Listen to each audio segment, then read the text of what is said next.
Hi everyone, this is खुशी front of you. तो आज की वीडियो में हम बात करेंगे स्पोर्ट्स की। तो कुछ गेम्स के बारे में जानेंगे। सबसे पहले बात करते हैं शतरंज यानी कि चेस की।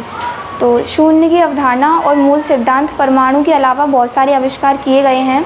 उनमें से सबसे प्रमुख शतरंज है। प्राचीन काल में शतरंज का निर्माण गुप्त वंश द्वारा 280 से 550 ईस्वी के दौरान हुआ था। चतुरंगा शतरंज का पूर्ववर्ती था और चतुरंगा को 4 तत्वों में विभाजित किया गया था, जिसमें से प्रत्येक सेना का एक प्रतिनिधित्व करता था। पैदल सेना, घुड़सवार सेना और हाथी आदि कैरेक्टर शामिल हैं।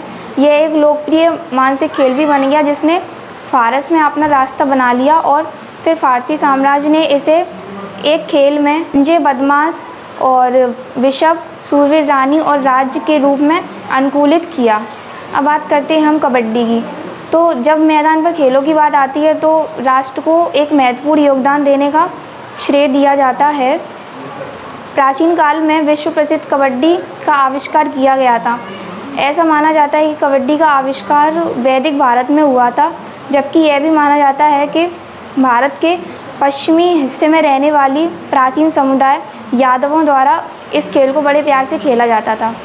महाभारत में एक सबूत है जिससे संकेत किया जा सकता है कि इस बात का लेखा जोखा है उसमें कि जब अर्जुन शत्रुतापूर्ण क्षेत्रों में घुसने और अपने दुश्मनों को बेदखल करने का प्रबंध कैसे करते थे।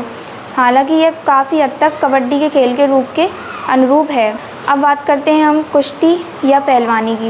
ऐसा माना जाता है कि कुश्ती प्राचीन ग्रीस और रोमन साम्राज्य में विकसित हुई थी, लेकिन इस बात के पुख्ता और पक्के सबूत भी हैं कि कुश्ती प्राचीन भारत में भी खेली जाती थी। मुग़ल साम्राज्य 1500 से 1800 ईस्वी के दौरान पहलवानी भारत में खेली जाने वाली कुश्ती का एक रूप है। वास्तव में उस समय इसको मल्ल युद्ध के नाम से जाना जाता था। अब बात करते हैं हम बैडमिंटन की। तो बैडमिंटन की उत्पत्ति इंग्लैंड में हुई थी, लेकिन भारत में बैडमिंटन की आधुनिक रूप का विकास हुआ। 1860 के दौरान पूना शहर में तैनात अधिकारियों द्वारा खेला गया था, जिसमें कि ब्रिटिश अधिकारी मुख्य रूप से आउटडोर में कुछ मज़ेदार और आनंद के लिए खेल खेला करते थे। उस समय इसको बैटल डोर शटलकॉक के नाम से जाना जाता था और यह एक पहले वाला संस्करण आधुनिक गेम से अलग था, जिसमें विजेता को लंबे समय तक शटलकॉक को हवा में रखना होना चाहिए था। फिर उसके बाद यह खेल भारत में भी विकसित हो गया और उसका विकास बैडमिंटन के रूप में हुआ।